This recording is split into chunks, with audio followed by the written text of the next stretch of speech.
Here we have another International Harvester farm mall, McCormick Deering. I'm not sure what year this is.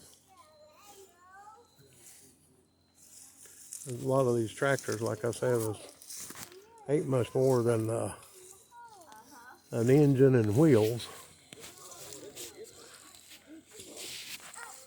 Made more for power than anything.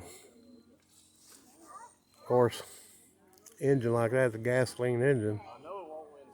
A couple cylinders don't have a lot of power.